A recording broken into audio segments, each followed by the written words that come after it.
Hello everyone. Welcome to Communication of Chinese Costume Art. Last section, we have talked about the second part, the development of Chinese clothing. Now, let's move to the third part, the weaves in the Chinese costumes history. Now, let's move to the first lecture, the Shenyi in the Book of Rites. The Shenyi, an ancient Chinese robe, has been most well-accepted costumes in the ancient China. And the form and characteristics of Shenyi has been briefly recorded in the Book of Rites. Based on the desires of complying with these ancient rules, the descendants have explored the Shenyi system in the Book of Rites from different perspectives. The Shenyi is a kind of daily costume in the ancient times, and it also be called zhongyi. It's a personal unlined garment next to skin, although it is not a court dress or vestment. The importance is just second only to that of them. Shenyi has been widely used and is not just limited to the Confucian scholars.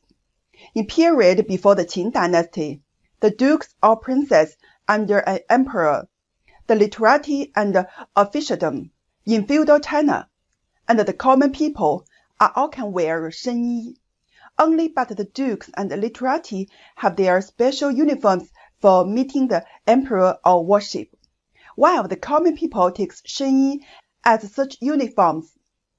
The Shenyi gets its name from the Shen, means deep, due to its yi, the upper garment, and Chang, the lower garments, usually refers to as the skirt, are connected with each other, which is clearly distinct from those separated yi and Chang. The Shenyi has been featured by Juling, that is, rectangular color, white clothes, white sleeves, white belt, connected yi and Chang with plain color and colorful edges.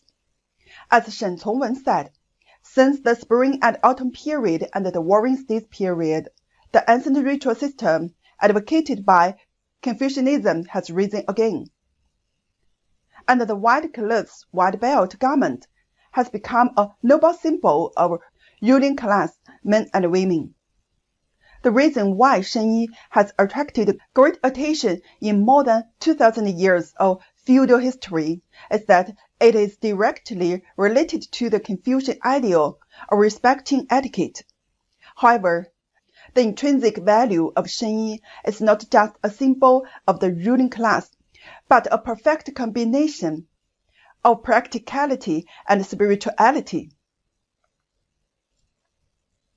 Shenyi, usually made by the white clothes, is a long garment with yi and chang, connected together to inherit the traditional ideas of the previous generations. The Confucian scholars had preferred to cut the upper and the lower garments separately based on the rules, and sewed them into a long garment to show their respect for the laws of ancestors. The lower garments are cut into 12 pieces to stand for the 12 months per year. The 12 pieces had been cut on the cross, with one end wider and the other narrower. And the narrow one is called you sha. On the back of you ren, that is the right lapel, the pieces with bias cut are sewn together into an oblique triangle, which encircles the back waist, as it is called xu ren gou bian, that is, decorate the hem with connected lapel. The ren refers to the front piece, and xu ren means the lengthen the piece, while gou bian to describe the style of the lapel. Among all the explanations of the Shenyi's structure, the analysis of Jiangyong and Daizhen makes sense the most. Jiangyong of the Qing dynasty has proposed that the upper garment has been made of 3 pieces of cloth, one of which is used as a bias cut of front lapel. The inner and outer lapel covers each other in the front, so even if you are moving, your zhongyi will not be revealed.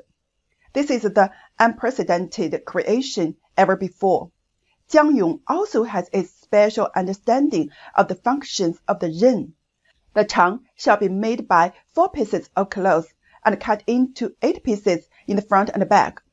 The ren shall be made by 2 pieces of cloth and bias cut into 4 pieces which connect the both sides of the yi and chang. The plane of the lower hem of chang is neither linear nor circular, but straight is the middle and rising up at both ends. Although Jiang Yong has adopted the flat cutting, he has considered the stereoscopic wearing effect. The left and right lapels have not only played a role in forming the slender waist, but also ensured that the lower garment is neat and ceremonial after the 2 lapels were concealed from each other. The details of decorating the hem with connected lapel. Sew the 2 pieces of the left lapel with the front part and seam allowance are sewn to the back of the front, which is called continuing the seam allowance. The 2 pieces of the right blanket are left without stitching on one side and are connected by hooks, which are hooked edges to form the free opening and closing of clothes. In a word, the tailoring of Shenyi follows 5 laws: rules, customs, standards, rites, and balance. That is, 规、矩、绳、权、衡. Therefore, Confucius believed that it is important to have etiquette and righteousness. If only from the design point of view, Shenyi still has strict technical rules. There are no straight lines, right angles, circles, and rectangles in natural things. The fun method is the geometric abstraction of natural figures by ancient working people, the result of taking things far away from the Shenyi design creates a kind of simple and geometric beauty. Okay, that's all the content of this course. The content of next course will be the 曲居 robe on the silk painting of the Warring State. See you next course.